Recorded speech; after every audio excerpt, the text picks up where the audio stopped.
Bonjour à tous. Donc, je suis Valérie Faudon, déléguée générale de la SFEN, et je suis très heureuse de vous accueillir aujourd'hui pour un nouveau webinaire de la SFEN. Donc, nous sommes le 21 novembre 2023.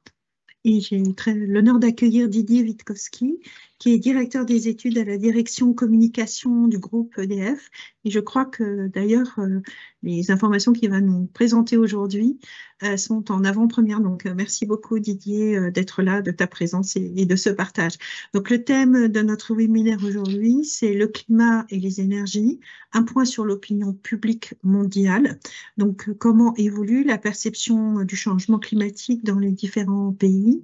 Quelles sont ses conséquences sur la manière dont les gens dans les différents pays voient les différentes énergies?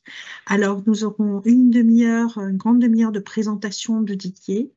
Et après, donc, vous pourrez poser vos questions. Donc, je vous rappelle comment poser vos questions. Donc, vous avez, pour certains d'entre vous, en haut de votre écran, un S pour Slido. Donc, vous cliquez sur Slido. Et à droite, donc, vous pouvez poser vos questions. Je vous invite à les poser au fil de l'eau, mais aussi à voter pour les questions qui ont déjà été posées, puisque je prendrai en priorité les questions qui ont le plus de votes. Voilà. Pour ceux d'entre vous qui ne voient pas Slido, vous pouvez aller dans l'onglet Conversation et vous y trouverez un lien que vous pouvez cliquer et aller dans ce cas-là sur une interface web Slido pour poser vos questions. Voilà pour toutes les instructions. Donc maintenant, j'ai grand plaisir de passer la parole à Didier. Et bon webinaire. Merci, je vous revois dans une demi-heure. Merci Valérie et bonjour à tous. Je suis ravi de cette invitation.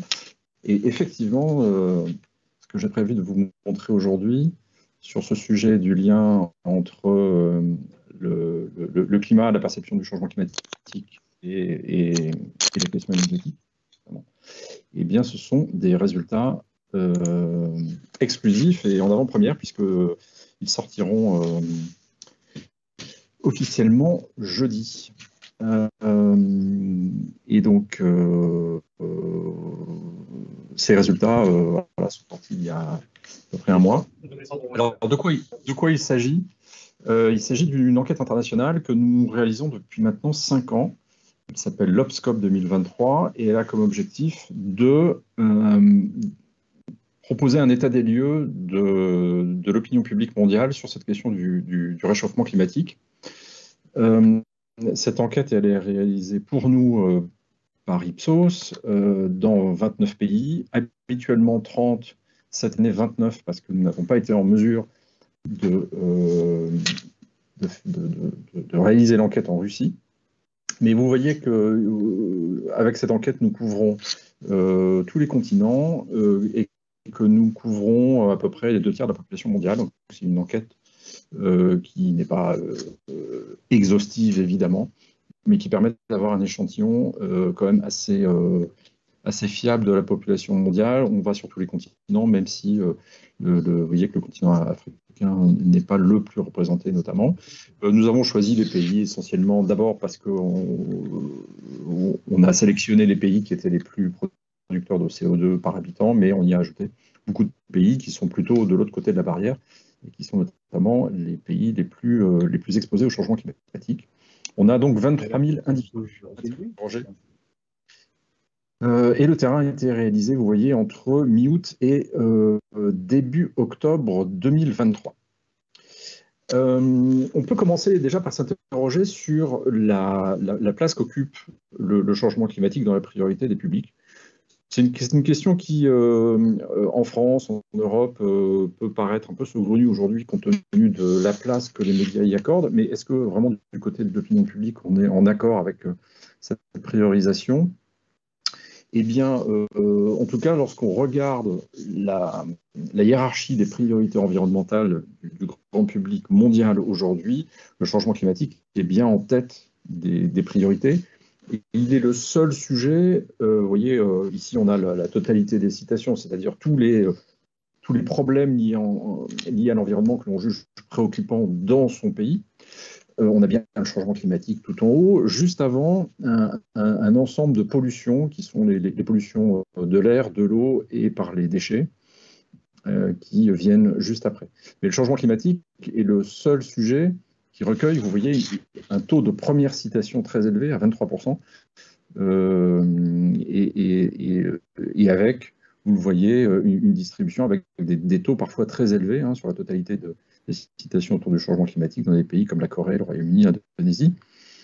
En réalité, si on regarde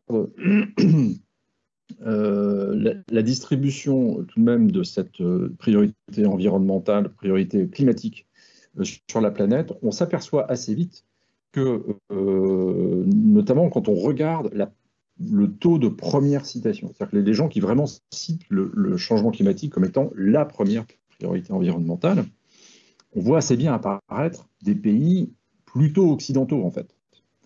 C'est-à-dire l'Amérique du Nord, l'ensemble européen, l'Australie, un peu moins les pays asiatiques et beaucoup moins les pays d'Amérique du Sud ou des pays en Afrique. Tout simplement parce que dans ces pays-là, il y a une concurrence des périls environnementaux qui fait que vous avez la question des pollutions qui vient concurrencer assez nettement le péril climatique. En Europe, le climat, c'est la première priorité quasiment dans tous les pays, avec deux petites exceptions qui sont la France et l'Espagne, mais avec notamment du côté de l'Espagne, on a la désertification et la sécheresse, l'épuisement des ressources du côté de la France qui vient très tôt. Mais en fait, dans tous ces pays-là, le changement climatique est bien en tête, en première citation. Simplement en France et en Espagne, on a des citations très importantes de ces deux thèmes, l'épuisement des ressources.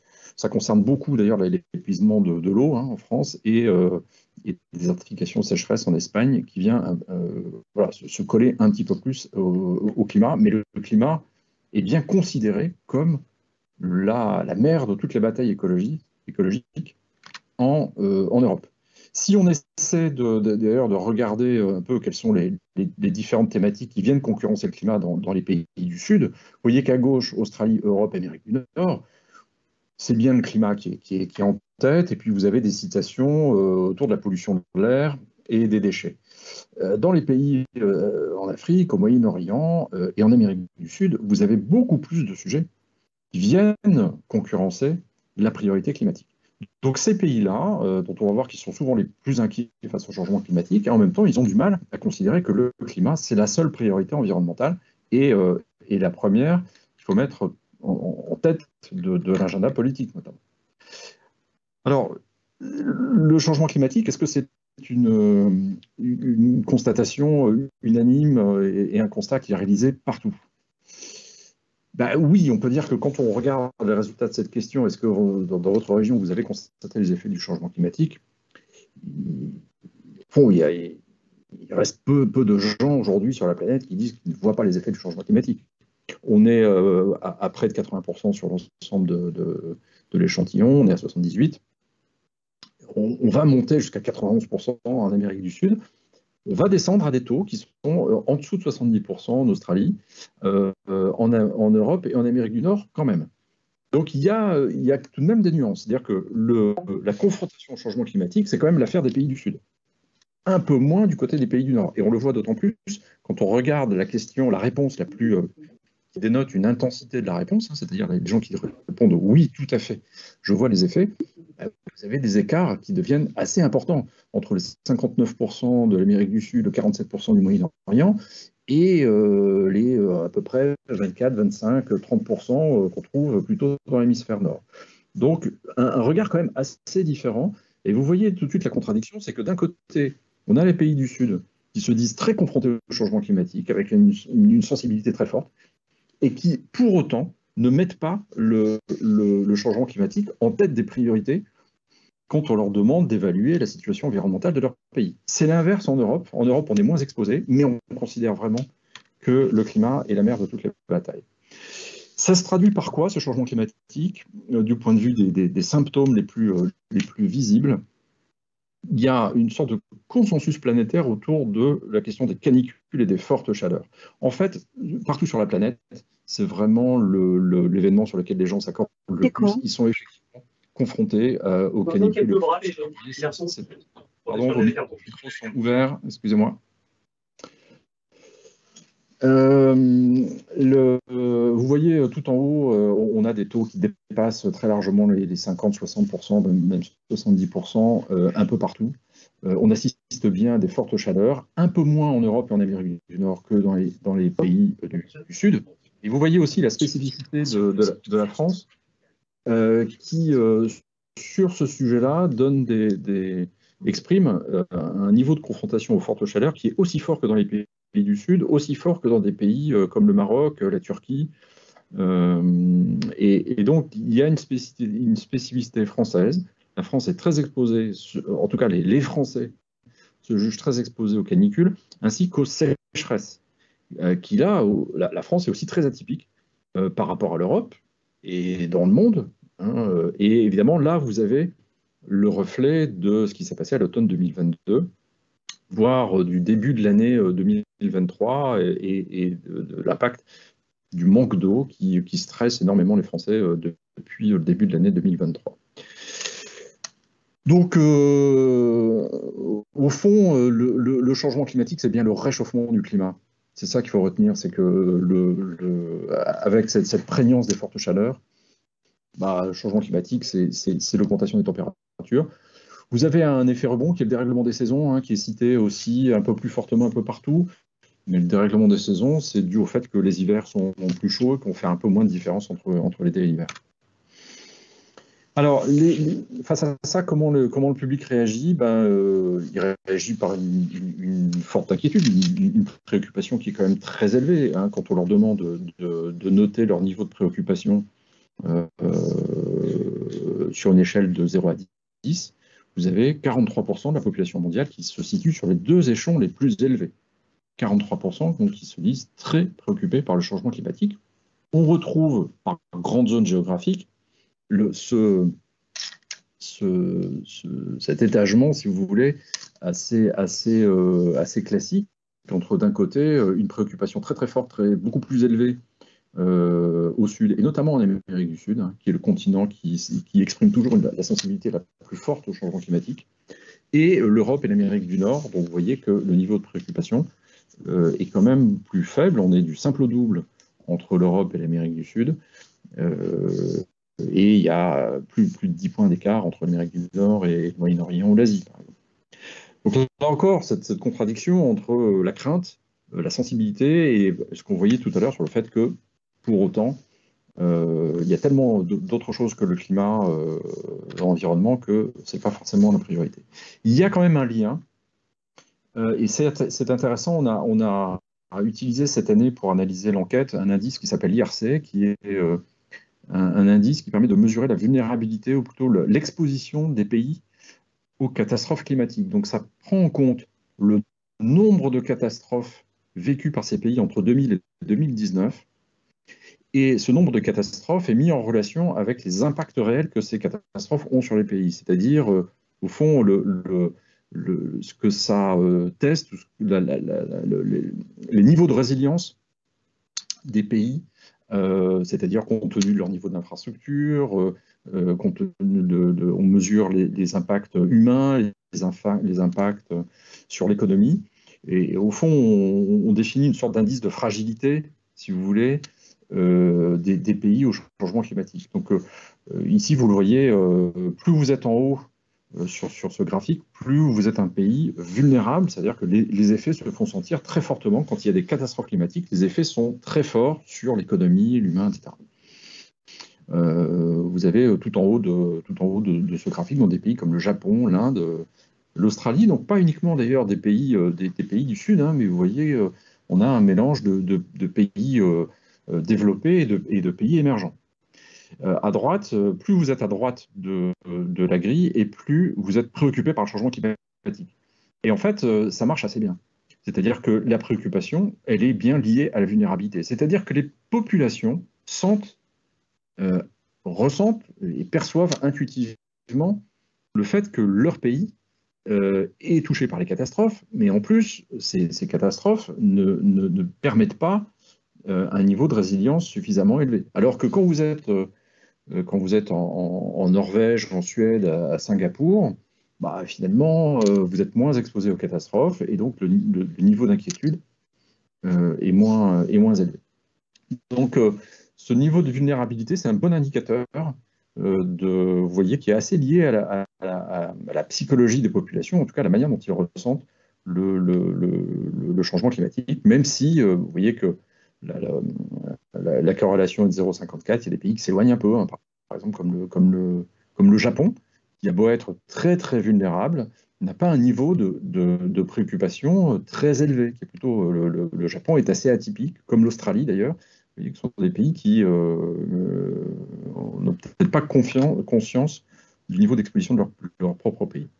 Et puis, il y a quelque chose que l'on voit toujours à l'œuvre dans l'enquête, et donc dans la psychologie mondiale, c'est encore la tentation de relativiser, comme si parfois la brutalité des signes du changement climatique est difficile à accepter.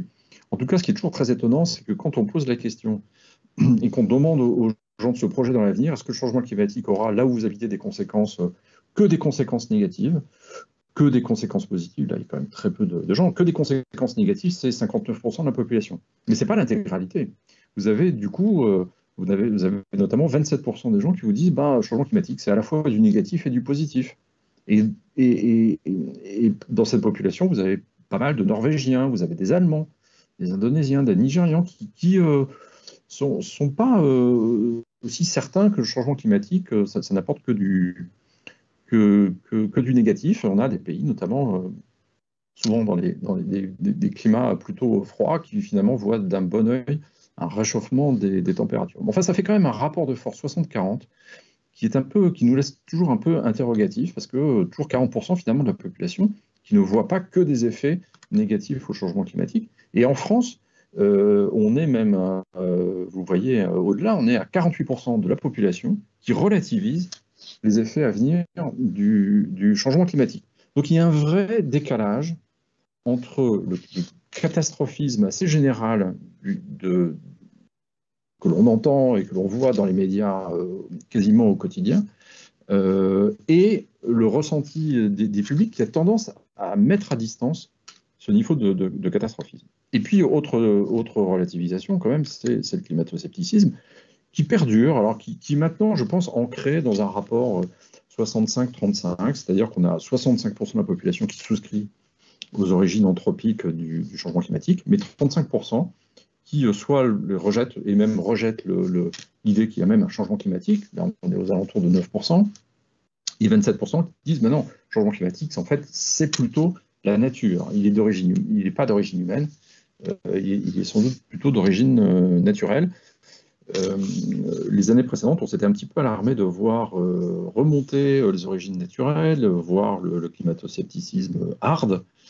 On s'est stabilisé cette année, mais on ne refait pas le retard perdu depuis 4 ans, c'est-à-dire que, vous voyez, on n'est toujours pas revenu à un rapport de force qui était plutôt aux alentours de 70-30. Là, on reste un peu tanké dans les 2 tiers, 1 tiers. Alors, bon, je passe vite, mais parce que les résultats sont peut-être un peu plus connus là-dessus. Les pays les plus climato-sceptiques sont toujours les pays qui sont des pays producteurs d'hydrocarbures ou qui dépendent beaucoup des énergies fossiles dans leur mix énergétique ou d'autres usages. Vous voyez en tête des pays du Golfe, mais aussi des États-Unis, l'Australie. Un pays plus étonnant, la Norvège ou l'Allemagne, qui sont des pays dans lesquels le taux de climato-scepticisme est assez élevé, et un peu en contradiction avec l'image très très écolo qu'on a souvent de ces pays-là. Une remontée du climato-scepticisme aussi cette année, depuis quelques années en Italie, peut-être la conséquence de l'élection de l'extrême droite en Italie, une petite remontée au Canada et au Chili. Les pays les plus, là où on a le climato-scepticisme le moins élevé, vous voyez des pays comme la Corée du Sud, le Mexique, la Turquie, souvent l'Amérique du Sud. Et puis des baisses de climato-scepticisme à noter en Arabie Saoudite, quand même en Norvège, en Suède et en Corée. Alors, face à ça, quelles sont les marges de manœuvre des gouvernants lorsqu'on regarde un peu qu'on teste un certain nombre de politiques climatiques? On va venir assez vite maintenant aux énergies. On teste un certain nombre de mesures sur l'ensemble de l'échantillon qui permettent de réduire les émissions de gaz à effet de serre. Et ce que vous voyez ici, c'est donc la réponse positive ou négative, acceptable ou pas acceptable, de chacune de ces mesures à l'échelle mondiale. À gauche, vous avez 2 ou 3 mesures. L'interdiction des vols courte distance, lorsqu'il existe une alternative au train, une alternative par le train, pardon, et un malus écologique sur les véhicules polluants, qui est assez bien accepté par les publics, 63-61%.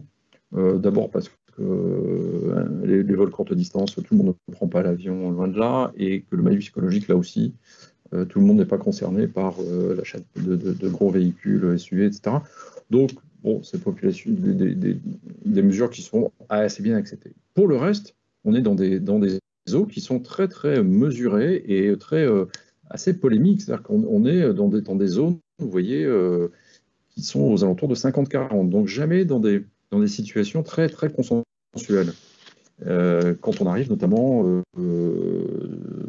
sur des mesures qui restreignent, soit qui augmentent les taxes, soit qui restreignent la liberté de circuler, notamment en voiture. Et ce qui est tout à fait notable, c'est que l'acceptabilité des mesures est plutôt en baisse maintenant depuis plusieurs années. Donc on est face à ce paradoxe qui était d'ailleurs un assez grand étonnement l'année dernière, hein, de constater que l'accentuation des signes du changement climatique, la multiplication des catastrophes, la très forte focalisation, notamment en Europe, du discours des gouvernants, des médias sur cette question climatique, aurait pu entraîner une acceptation plus forte d'un certain nombre de politiques climatiques. En fait, ce n'est pas le cas, et ce n'est pas le cas du tout. Vous voyez même que la question de l'interdiction des voitures à essence à l'horizon 2035, la question de l'isolation obligatoire des logements, le fait de, je cherche, je crois que c'est le péage urbain ou l'interdiction même l'interdiction des vols courte distance a plutôt tendance à régresser ces dernières années. Là, encore une fois, on est à l'échelle mondiale. Une des raisons, c'est qu'on est toujours face à une difficulté pour la plupart du public à identifier toutes les principales causes d'émissions de CO2. Et notamment, vous voyez, autant les gens accusent assez largement l'industrie, les transports de produire beaucoup de gaz à effet de serre avec la destruction des forêts, autant on a toujours une sous-estimation assez forte de la question du chauffage. On n'a que 22% qui nous disent que c'est beaucoup, mais aussi de l'agriculture, de l'élevage et du numérique. Et donc, vous voyez là ici des sources d'une relative inaction, notamment quand on voit les évolutions de la consommation de viande qui ne bougent pas du tout depuis plusieurs années. Alors, vous avez vu, les centrales nucléaires sont toujours considérées par 56% de la population comme produisant du CO2, 27% disant même produisent beaucoup du CO2, 29% assez. Alors, on va déjà un peu se rassurer en se disant qu'en France, la situation est moins pire, parce que c'est 48%. Voilà, donc c'est un taux un peu inférieur à la moyenne mondiale. Si on regarde la distribution de cette perception de la production de CO2 par le nucléaire, vous voyez que quand même on est sur des taux majoritaires de oui, hein, donc de réponse fausse, quasiment sur les 2/3 des pays interrogés. Il faut vraiment arriver dans des pays comme le Japon, la Pologne, la Norvège, même la France, hein, est vraiment à la lisière des pays qui commencent à se poser des questions, à être un peu partagés sur la question. C'est même d'ailleurs assez étonnant de voir que les résultats de l'Allemagne sont même meilleurs que ceux de la France sur cette question. Donc voilà, on est encore, vous voyez, dans une bonne partie de la planète dans l'ignorance. Il faut dire aussi que tous les pays n'ont pas eu de centrale sur leur territoire, que évidemment la proximité avec le sujet nucléaire varie beaucoup selon des pays, et des pays qui n'ont ni projet, ni histoire nucléaire, du nucléaire civil, évidemment, ignorent totalement ce débat autour du nucléaire et du CO2. Il faut être aussi relativement compréhensif.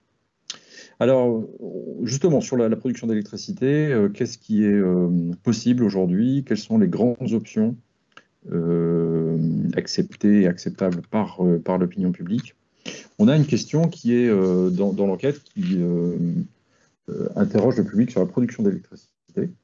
C'est une question que nous avons adaptée, reprise d'un baromètre en France, qui est une question qui est posée depuis très longtemps et qui est formulée ainsi: pour produire l'électricité dont vous aurez besoin à l'avenir dans votre pays, est-ce que vous êtes favorable ou opposé à chacun des modes de production suivants? Et vous avez ici euh, un, comment dire, un paysage tripolaire au fond. Vous avez complètement à gauche les énergies ou l'énergie aujourd'hui assez massivement rejetée par le public, qui sont les centrales au charbon. 61% de rejet en 2023, mais une tendance, vous voyez, entre 2021 et 2023, qui est plutôt une légère remontée du soutien au charbon. Alors évidemment, ça ne fait pas du charbon une énergie populaire, mais ça veut dire que dans certains pays, et notamment les pays qui ont des mix au charbon, ben, en fait, le soutien au charbon reste quand même assez fort. Au milieu, vous avez les deux sources de production d'électricité qui sont des énergies discutées. C'est le gaz et le nucléaire. Le gaz n'est pas du tout à un niveau de rejet équivalent à celui du charbon, hein. Comme vous voyez, on est en 2023, un rapport de force 41-46, très équilibré, et qui s'est même amélioré en faveur du gaz entre 2021 et 2023. Vous voyez tout de suite que 2022 a été une année où toutes les sources d'énergie ont progressé en acceptabilité, parce que 2022, c'était la crise énergétique, la crainte, pas qu'en Europe, de problèmes d'approvisionnement, et qui ont fait que d'une certaine manière, toutes les énergies étaient bonnes à prendre. Ça s'est un petit peu corrigé en 2023. Le nucléaire est dans une situation aussi d'équilibre parfait, 45 contre 45 à l'échelle mondiale, mais avec la plus forte progression du soutien depuis 3 ans, puisqu'on partait de seulement 39%, on est arrivé à 45%, donc plus 6 points de soutien au nucléaire en 3 ans, c'est plutôt une bonne nouvelle. Et puis, complètement à droite, quelque chose qu'on a de façon très habituelle en France aussi, hein, c'est le consensus. Les énergies renouvelables, y compris hydrauliques, bénéficient d'un consensus assez fort, vous voyez, avec des taux de soutien très forts. C'est des énergies qui sont pour la plupart des publics quasiment partout non problématiques, en fait. Alors, le soutien au nucléaire, comment est-ce qu'il se répartit sur la planète? Eh bien,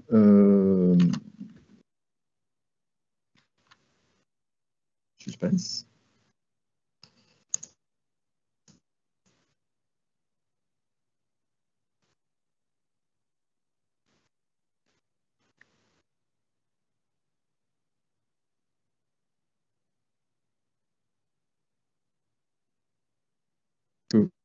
Vous voyez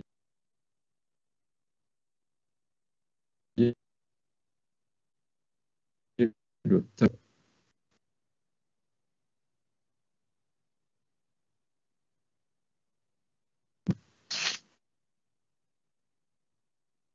Ah, j'ai l'impression que c'est bien.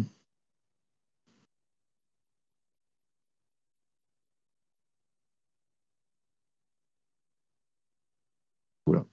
Bon, mais écoutez, j'avais prévu une animation, mais on va aller plus vite. Voilà.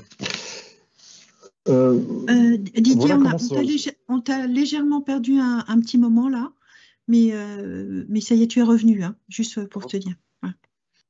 Alors, vous m'avez perdu à quel moment? Je pense quand tu Ici, là, as... sur cette... non, non, c'est sur la slide d'avant, donc sur cette slide-là, tu peux peut-être repartir. Ouais.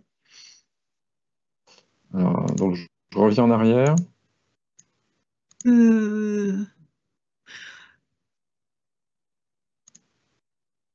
Voilà, on était là. Voilà. Okay. Et voilà, après. D'accord. Vous m'avez perdu quand? Parce que je parlais de... Je suis allé jusqu'au... Non, là on est, à ma connaissance, on est allé jusqu'au bout de cette slide-là. Ouais. Ouais, bien, parfait. Merci. Donc la suivante, c'est la répartition nationale. Alors, elle a du mal à passer, je ne sais pas pourquoi. J'ai un nouveau, le même. Non, on a la slide en fait. C'est surtout le C'est son l'animation qui semble perturbée.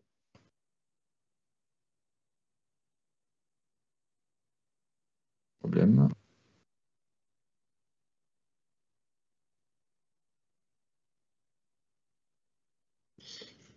Du coup, là, c'est bon, Didier, vous pouvez reprendre. On n'a pas vu l'animation, mais on voit la slide en entier.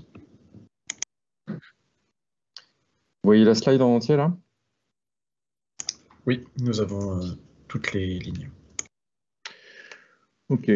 Alors, moi, je la vois pas, mais je vais vous la commenter à partir de mon ordi, du coup. Donc, normalement, vous avez la répartition du soutien au nucléaire dans la plupart des pays. Et j'ai classé ces pays en 5 groupes. Au fond, d'abord, vous voyez qu'il y a un dégradé assez important entre le haut du tableau et le bas. C'est-à-dire que tout en haut, on a des pays que j'ai appelés les supporters, qui sont au fond 4 pays dans lesquels le soutien nucléaire est très élevé et même avec des intensités, vous voyez, des réponses très favorables qui sont quand même assez fortes.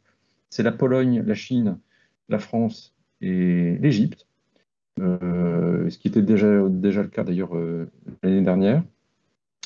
Donc ça, c'est vraiment les fans. Et puis ensuite, des pays qui sont dans lesquels il y a un petit peu plus de contestation, mais enfin qui restent dans les opinions publiques, restent quand même très, très favorables au nucléaire.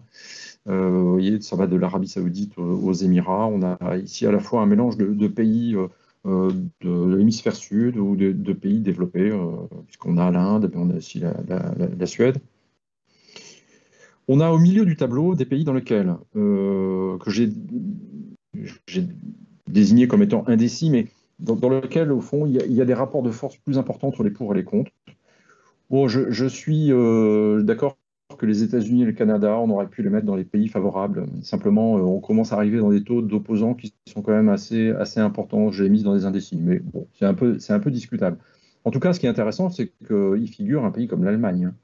L'Allemagne ne fait plus, comme l'Italie, ne fait plus partie des pays les plus opposés au nucléaire. On va voir les évolutions tout de suite. Enfin, on voit dans ces pays indécis des pays qui sont soit dans l'abandon du nucléaire, soit des pays qui sont très dont l'industrie nucléaire est très puissante, comme la Corée du Sud, mais en fait dans lesquels l'opinion publique est quand même très partagée sur le recours au nucléaire. Alors il se trouve qu'en plus le gouvernement coréen a pris quelques décisions dans ce domaine-là il y a quelques années, mais bon, ça a eu sans doute des effets.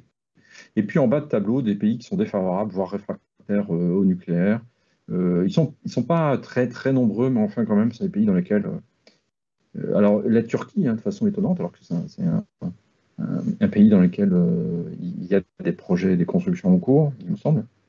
Et puis beaucoup des pays d'Amérique du Sud. L'Amérique du Sud est un territoire réfractaire au nucléaire, comme vous pouvez le voir.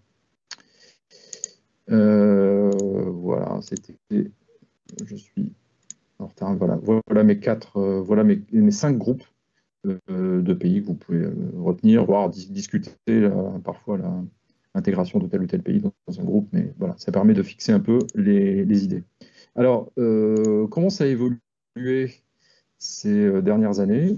Eh bien, de façon très intéressante, entre 2021 et 2023, l'évolution à l'échelle mondiale, donc c'est plus 6 points, mais on a de sacrées évolutions dans certains pays, et des pays, notamment l'Allemagne et l'Italie, qui étaient des pays très anti-nucléaires depuis très longtemps, et dans lesquels vous voyez des progressions de 18 points, 17 points en 3 ans.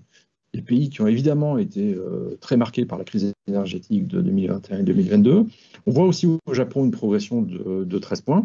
Et puis, on a aussi des progressions fortes dans d'autres pays qui étaient des pays dans lesquels l'accueil fait au nucléaire était plus favorable déjà. Mais alors, avec des progressions spectaculaires en Pologne, avec plus 18 points en 3 ans. La Norvège, plus 16. La France, plus 14. On peut même, si vous voulez, élargir à l'ensemble de ces pays-là une zone dans laquelle le nucléaire a quand même nettement progressé ces dernières années, alors que vous voyez qu'à droite du graphique, on est plutôt sur la stabilité, mais parfois des stabilités à des hauts niveaux, comme en Chine, comme en Égypte, ou en Inde, où les résultats étaient déjà très élevés et ils n'ont pas progressé. De même, finalement, même en Arabie Saoudite, au Nigeria. Donc, il y a une équation européenne, hein, la moyenne de l'Europe, c'est plus 13, pour une augmentation de plus 6 à l'échelle du monde. Alors, je suis allé regarder s'il y avait des différences selon les politiques nucléaires nationales. Est-ce qu'il y a un soutien supérieur dans les pays avec des projets ou pas? Alors oui, un peu. Quand même, on voit bien que le fait qu'il y ait des projets nucléaires en préparation, ça booste quand même l'acceptation. Alors pas non plus à des niveaux stratosphériques, hein, mais par rapport à une moyenne 45-45, les pays qui sont, vous voyez, le groupe de pays dans lesquels il y a des projets nucléaires, on est à 55%, donc quand même 10 points de plus. C'est vrai que dans les autres pays dans lesquels il y a eu... alors, les pays sans nucléaire et sans projet, c'est évidemment les pays dans lesquels c'est beaucoup plus compliqué, la question du soutien nucléaire ne se pose pas.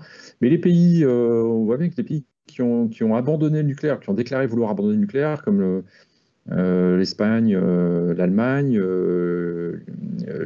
l'Italie, qui n'en refera pas. Alors la Belgique, évidemment, bon, ça se discute de les mettre dans ces groupes-là. Ou alors des pays qui ont du nucléaire mais qui n'ont plus de projet. En fait, on voit bien que l'absence de projet est quelque chose qui tire vers le bas et l'existence de projet tire, à l'inverse, vers l'acceptabilité du nucléaire. Autre question qu'on pourrait se poser, est-ce qu'il y a un lien entre le soutien au nucléaire et la conscience que le nucléaire ne produit pas de CO2, une sorte d'allié de la lutte pour le climat? En fait, à l'échelle mondiale, oui. C'est-à-dire qu'on voit bien que les gens qui pensent que le nucléaire produit du CO2 sont plus opposés au nucléaire que ceux qui pensent qu'elle n'en produit pas. On serait tenté de se dire, donc effectivement, la question du CO2 peut être un levier d'acceptabilité. Quand on regarde, justement, on fait le même exercice de regarder la différence d'attitude selon les projets, on voit quand même des choses assez intéressantes. C'est-à-dire qu'effectivement, dans les pays dans lesquels il n'y a pas de projet nucléaire ou qui ont, vous voyez, programmé un abandon du nucléaire, on a une tension assez forte. C'est-à-dire que là, on a des opinions publiques qui se divisent effectivement sur le nucléaire, sur cette question du CO2. Comme si elle était un moyen de défendre une autre position que la position majoritaire dans le pays, quand on est vraiment persuadé que de cette question, au fond, dans ces pays-là, on a le sentiment que l'équation climatique pèse d'autant plus, en tout cas est un levier d'acceptation du nucléaire. Dans les pays dans lesquels il n'y a pas de projet, des pays, vous voyez, les pays qui sont des pays dans lesquels il y a du nucléaire, il y a du nucléaire, il y en a eu, mais on a abandonné, en fait, la messe est dite, et là, l'équation climatique n'est pas suffisante pour provoquer de nouveau un soutien d'une partie de l'opinion publique au nucléaire. Et puis, on a la situation complètement inverse. C'est que dans les pays où il y a des projets nucléaires, en fait, la question climatique, elle ne joue plus. Parce que, en fait, que l'on soit persuadé que ça produit du CO2 ou pas, de toute façon, on est plutôt en moyenne plus favorable au nucléaire et on n'a plus besoin, d'une certaine manière, de l'argument climatique pour faire bouger l'opinion en faveur du nucléaire. Donc, vous voyez qu'en manipulant ces deux variables, on arrive à quelque chose qui est plus fin et qui montre que l'influence du CO2 n'est pas univoque. Elle dépend quand même beaucoup des politiques publiques et de ce qu'ont décidé les gouvernants par rapport à cette énergie. Est-ce qu'il y a un lien entre le soutien au nucléaire et l'exposition au changement climatique? En fait, c'est plutôt l'inverse, c'est-à-dire qu'il y a un lien négatif. C'est-à-dire que les pays qui, on reprend notre indice IRC de vulnérabilité, les pays qui se jugent très, très vulnérables au changement climatique, ne sont pas des pays qui vont choisir plus fortement le nucléaire. C'est même plutôt l'inverse. Et si, d'ailleurs, on voit une corrélation négative de moins 0,26, et si on restreint l'exercice et qu'on exclut les pays qui sont un peu atypiques, comme vous voyez, comme l'Inde, par exemple, ou la Chine, la France et l'Afrique du Sud, dans l'ensemble des autres pays, on arrive même à une corrélation de moins 0,66. Pour une raison simple, c'est que les pays les plus vulnérables sont souvent des pays qui jugent leurs infrastructures plus faibles, leur économie plus faible, qui se jugent plus exposés l'aléa climatique. Et ces pays ne sont pas forcément rassurés à l'idée de construire des centrales nucléaires dans des pays fragilisés par les catastrophes climatiques. Voire, ce sont plus souvent des pays du Sud et qui là aussi, ne sont pas forcément dans lesquels la question de la construction de centrales ne se pose pas. Est-ce qu'il y a un lien entre le soutien nucléaire et le climato-scepticisme? Un petit peu. C'est-à-dire que, effectivement, mais ça joue plutôt à l'inverse, c'est-à-dire que les climato-sceptiques sont plutôt un peu plus pro-nucléaire que la moyenne. C'est-à-dire que ceux qui sont persuadés, vous voyez, à l'échelle mondiale, que le changement climatique est d'origine naturelle, ils soutiennent le nucléaire à 52% versus 45% en moyenne, ou versus 42% chez ceux qui sont bien persuadés qu'il est d'origine humaine. Donc là, on est sur quelque chose qui est une sorte de front renversé. Quand on regarde en Europe et en Amérique du Nord, on a exactement ce même rapport de force. Alors, j'en ai pratiquement terminé. Je voulais juste vous montrer aussi, évidemment, on a parlé beaucoup de nucléaire, mais c'est intéressant de regarder aussi la question du charbon, parce que on peut être un peu étonné de voir à quel point certains pays soutiennent encore assez fortement le soutien au charbon. Et alors là, ce graphique vous permet de montrer, plus vous êtes à droite du graphique, plus vous soutenez le recours au charbon, et plus vous êtes en haut, et plus votre mix est charbon. En fait, c'est quand même assez cohérent de voir que dans les pays qui sont très très mix charbon, on soutient encore assez fortement cette énergie, et c'est notamment le cas en Indonésie, en Chine, en Inde ou en Afrique du Sud. Alors, il y a d'autres questions intéressantes. Il y en avait une notamment qui concerne aussi le nucléaire, qui est, alors on teste un certain nombre de mesures infrastructurelles, mais il y en a une qui est intéressante, qui est: est-ce que vous êtes favorable pour remplacer les centrales au charbon et au fioul par des centrales nucléaires? Et ces mesures-là sont présentées comme des mesures qui permettent de réduire les émissions de gaz à effet de serre. Donc cette fois-ci, on est dans l'argumentation. On a vu tout à l'heure, on vient de voir là le soutien abstrait d'une certaine manière à l'énergie nucléaire, mais est-ce qu'on le présente comme la possibilité de lutter, c'est-à-dire au gros en remplaçant des centrales fossiles par des centrales nucléaires, est-ce que ça change la donne? Oui, ça change pas mal la donne, parce que là, cette fois-ci, on est à 59% de l'opinion modale qui est favorable à ce remplacement. Je passe vite, mais vous voyez que là, quand on regarde la distribution par pays, on est sur quelque chose qui est beaucoup moins contrasté que ce que l'on voyait tout à l'heure sur le soutien au nucléaire. Et alors, il y a quand même, dans l'ensemble, une assez forte cohérence entre le fait de soutenir le nucléaire et le fait de souhaiter un remplacement de la centrale à charbon par du nucléaire. Mais au fond, sur les pays, vous voyez, on a une corrélation de 0,66 entre les deux. C'est-à-dire qu'au fond, vous avez des cohérents très favorables en haut à droite et des cohérents défavorables en haut à gauche, qui sont contre le remplacement et contre le nucléaire. Mais vous avez des pays qui sont plutôt dans le pragmatisme. Des pays qui sont plutôt en bas à droite, comme la Turquie, l'Indonésie, le Canada, sont des pays qui ne sont pas très très fans du nucléaire, mais qui sont assez favorables. C'est quand on leur présente la possibilité de lutter contre le changement climatique en remplaçant du fossile par du nucléaire, là, ils écoutent et ils sont plutôt favorables. On a, vous voyez, ce groupe de 6 ou 7 pays qui sont intéressants, parce que ces pays-là, ils écoutent quand même l'argument et la perspective de quitter les fossiles est quelque chose qui peut les intéresser avec du nucléaire. Et puis, il y a autre chose qui joue. Alors, c'est une corrélation de 0,47, c'est pas énorme, mais quand même, c'est que vous avez la question de la pollution de l'air. C'est-à-dire que derrière le remplacement du charbon par du nucléaire, vous avez la perspective aussi de rendre l'air plus respirable. Et quand on regarde la corrélation entre l'acceptabilité du remplacement du charbon par du nucléaire avec la mortalité annuelle par la pollution de l'air, vous avez une corrélation quand même qui est positive et qui est assez importante de 0,47. Et notamment dans des pays, vous voyez, où la mortalité est très forte, comme en Égypte, en Chine, en Inde, en Pologne, au Maroc, ce sont les pays dans lesquels l'argument nucléaire devient aussi un argument de lutte contre la pollution et pas uniquement un argument climatique. Voilà, j'ai pris un peu de temps, mais j'ai passé en revue les principales questions qui, je pense, vous intéressaient dans cette étude de l'Obscope autour des énergies. Merci beaucoup Didier. Donc, pour ceux qui ne l'ont pas fait, je vous invite à poser des questions maintenant. On va être dans notre séquence questions-réponses. Donc, pour poser des questions, vous allez en haut de votre écran sur Slido. Là, vous verrez à droite s'afficher les questions qui ont déjà été posées. Donc, vous pouvez voter pour des questions existantes et puis en poser d'autres. Et pour ceux qui n'ont pas accès à l'interface Slido, vous allez dans Conversation, vous trouverez un lien, vous cliquez dessus et donc vous aurez l'interface web. Donc, la première question, c'est un sujet que tu as abordé, c'est une question sur la poule et l'œuf. Donc, est-ce que les populations sont plutôt pro-nucléaires parce que leur gouvernement lance des programmes nucléaires? Ou est-ce que c'est les gouvernements qui lancent des programmes nucléaires parce que leur population est pro-nucléaire? Moi, j'ai un peu une conviction, j'ai tendance à penser, mais c'est une conviction qui est nourrie de nombreuses années d'études en France notamment, que la position des gouvernants est importante.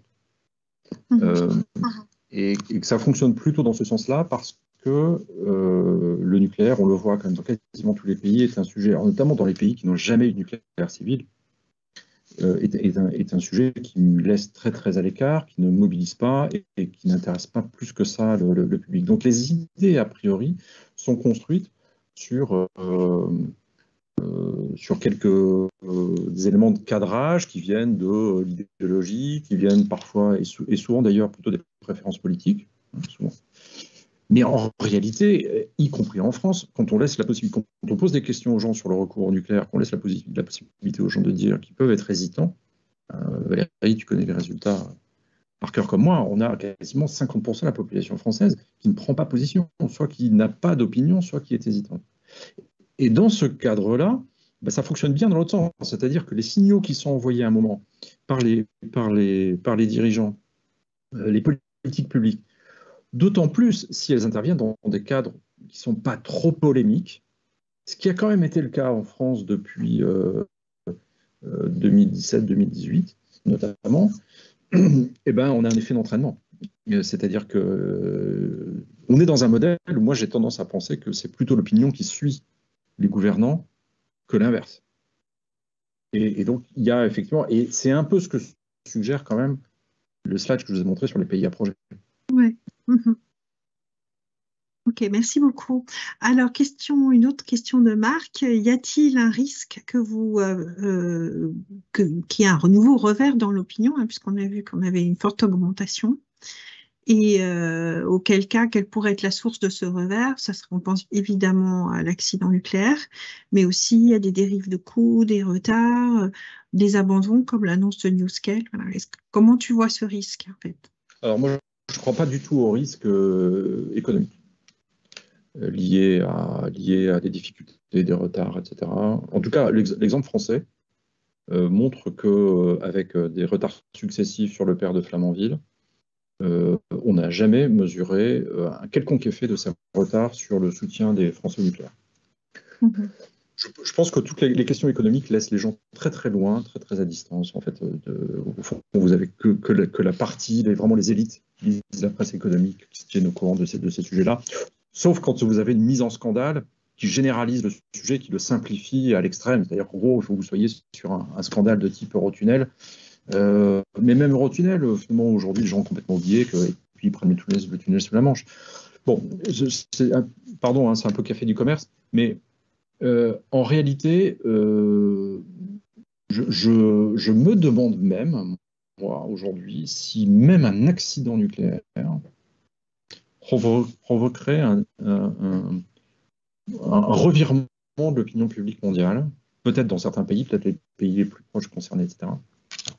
Parce que ce qu'on a mesuré en 2011, c'est quand même un rétablissement très rapide de l'opinion de partout dans le monde sur le nucléaire. Hein. Il y a eu vraiment une sorte de courbe en V qui, en France, j'ai déjà eu l'occasion de le dire, n'a baissé que parce qu'on a eu un changement de politique publique nationale, de politique énergétique, avec la décroissance programmée du nucléaire. Donc, bien sûr que ça peut s'effriter. Il y a notamment en Europe un effet lié à la guerre en Ukraine et à la pénurie énergétique qui a beaucoup joué. Enfin, je pense quand même qu'il y a aussi des effets de seuil et des effets de cliquet. C'est-à-dire que quand même, les Européens ont appris de nouveau la dépendance de l'Europe au gaz. Quelque chose qu'ils avaient complètement oublié. Et la notion d'indépendance énergétique est revenue dans le débat. Elle est de nouveau un levier en faveur du nucléaire. A priori, cette question d'indépendance énergétique ne va pas disparaître du jour au lendemain non plus. Je suis raisonnablement confiant. Alors, une autre question de Gaïk cette fois-ci, qui est un peu un lien avec la question d'avant, là où tu nous disais que tu pensais que c'était plutôt la parole gouvernementale qui avait un effet sur l'opinion publique que l'inverse. Donc, la question de Gaïk, c'est est-ce qu'il y a un lien entre le soutien au nucléaire et le niveau de confiance justement dans les élites et les gouvernements? Alors, il faudra le mesurer objectivement. Mais je ne crois pas, parce que quand vous regardez le niveau de confiance, le niveau de popularité de l'exécutif français, qui doit être aux alentours de 25, entre 25 et 30%, et pour autant, les décisions de ce même exécutif dans le nucléaire ont été plutôt suivies. On peut même chroniquer quasiment dans les courbes de soutien au nucléaire, on voit... ça chronique quasiment les jalons qui ont été posés par la présidence Macron depuis 2017 sur le nucléaire, à partir de la PPE de 2018 jusqu'au discours de Belfort.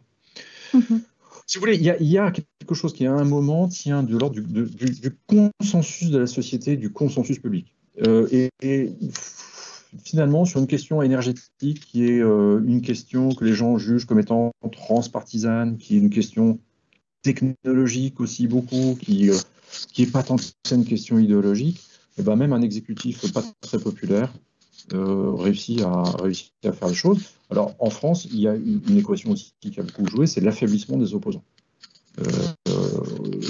Quand même, la parole anti-nucléaire s'est dévitalisée depuis 6 ou 7 ans.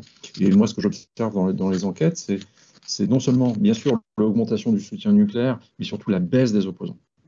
Et ça, c'est absolument spectaculaire. Alors, dans tes chiffres, on voit quand même qu'il y a une petite baisse entre 2022 et 2023. La croissance, elle était surtout 2022 versus 2021. Voilà. Est-ce qu'on sait pourquoi ça se tasse et ça baisse un petit peu? Il y a eu je pense il faut regarder quand même pays par pays, parce que les augmentations entre 21 et 23 sont quand même assez spectaculaires dans certains pays européens. L'Europe est la zone qui est le fer de lance du retour du nucléaire, si vous voulez. C'est là où il y a le plus de changements. Voilà, c'est là où il y a le plus de changements, et évidemment, c'est la conséquence de la crise énergétique européenne, qui a été vécue dans les pays européens assez différemment de nous. Et pour beaucoup des pays européens, c'est une vraie crise de dépendance gazière, enfin de prise de conscience de la dépendance gazière, et donc il y avait une alternative possible. Vous ajoutez à ça le relatif discrédit aujourd'hui du modèle allemand. En France, il est massif, une sorte de repoussoir assez général, qui fait que le nucléaire redevient quelque chose de... Et puis, vous avez... il peut y avoir la conjonction du fait que... je ne sais pas si la mise en service de l'écurie Auto, par exemple. Alors, je pense que ce petit tassement de 2023, il est une sorte de correction assez mécanique. Mais je pense que ça efface pas, ça n'efface pas la dynamique en faveur du nucléaire en Europe.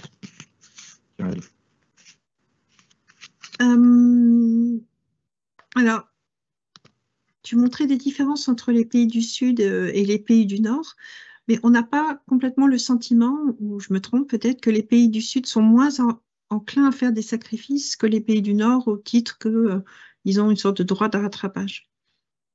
Est-ce que tu le sens dans tes données? Alors, c'est assez...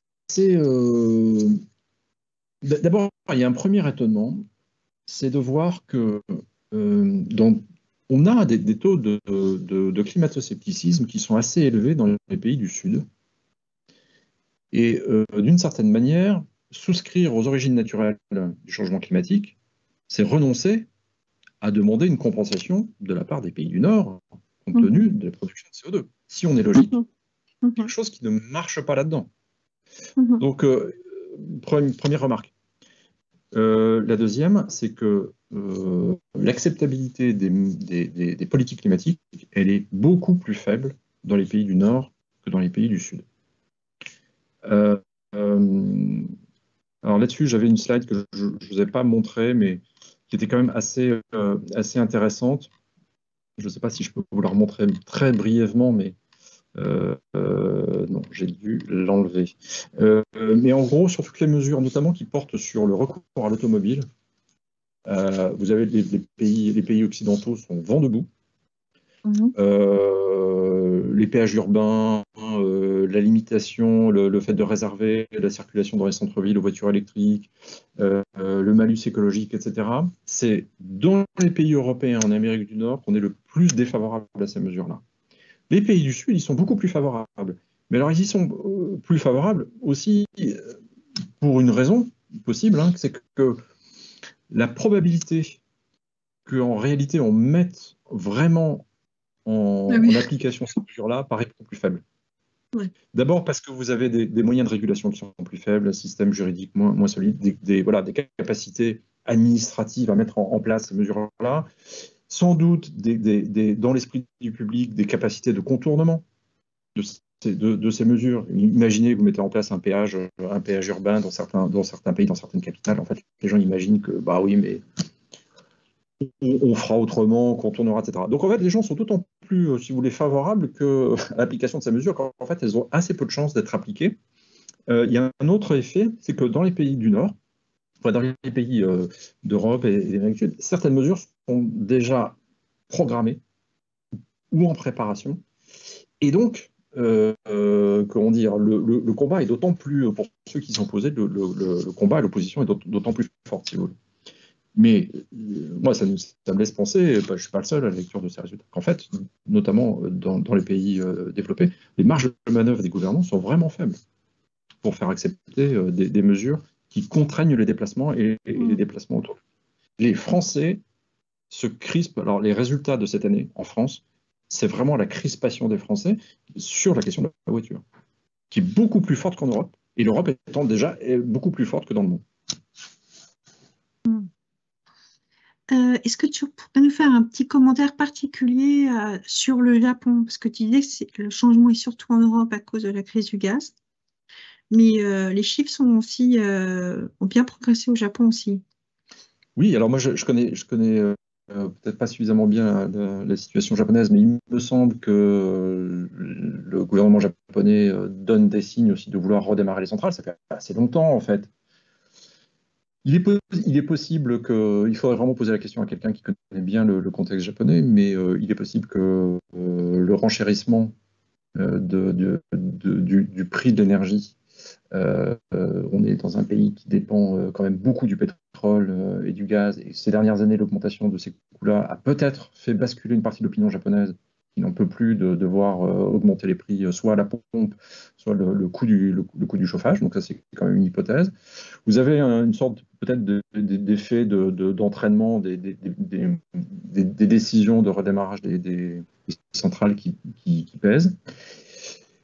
Au Japon, vous avez aussi quelque chose qui est important, c'est le refus du changement de mode de vie.